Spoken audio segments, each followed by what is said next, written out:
एनोलोगीबाट आउने इम्पोर्टेन्ट क्वेसनहरू है लोकसेवामा 2 देखि 4 मार्क्स फिक्सै आउँछ।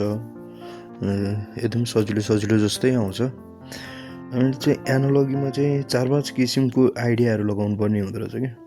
एउटा जम्बल होइन, जम्बल प्रोपर्टिजको जम्बल भन्नाले कस्तो हुन्छ भने जिगज्याग क्या, एउटाबाट माथि छुटेर तलमाथि पार आएको मात्र हुन्छ कि त्यो जम्बल ओढै त्यस्तै क्या। अनि अर्को चाहिँ इन्क्रिज र डिक्रिजको हिसाबले चल्या हुन्छ।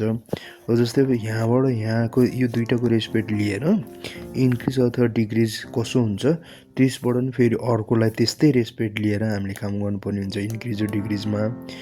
त्यो चाहिँ इन्क्रिज र डिक्रिजभित्र पनि कतिवटा पार्ट हुन्छ कि, रेगुलरली जाने कि, प्राइम नम्बरको रेस्पेक्ट जाने कि, अड नम्बरको रेस्पेक्ट जाने कि, रिभर्सहरू इन्क्रिजको रेस्पेक्टले जाने कि भन्ने हुन्छ क्या।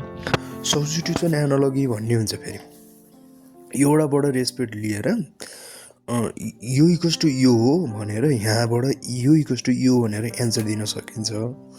अनि एसेन्डिङ र डिसेन्डिङ त भइहाल्यो, स्ट्रेट लाइन एनालोगी पनि भइहाल्यो। र हामीले एउटा इक्जाम्पल लिउँ है त, फ्यारोड र इजेडक्युएनएस भन्ने छ।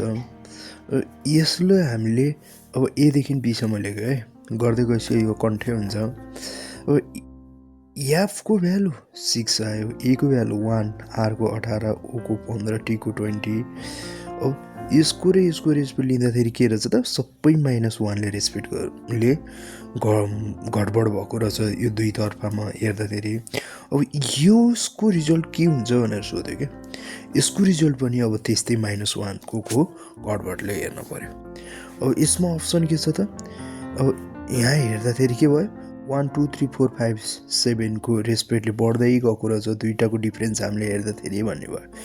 त्यस्तै यो पनि अब त्यस्तरी बढ्दै गएको हो भनेर हामीले यसको वाट गरेर निकालिन्छ। अब यसको चाहिँ के भन्दाखेरि यहाँबाट यहाँ गर्दाखेरि -3 + 3 गर्दै यस्तो -3 + 3 गरेर आछ।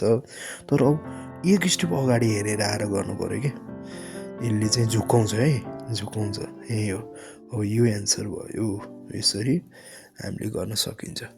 ल, अरू क्वेसन नि कमेन्ट गर्नु होला, म गर्नेछु।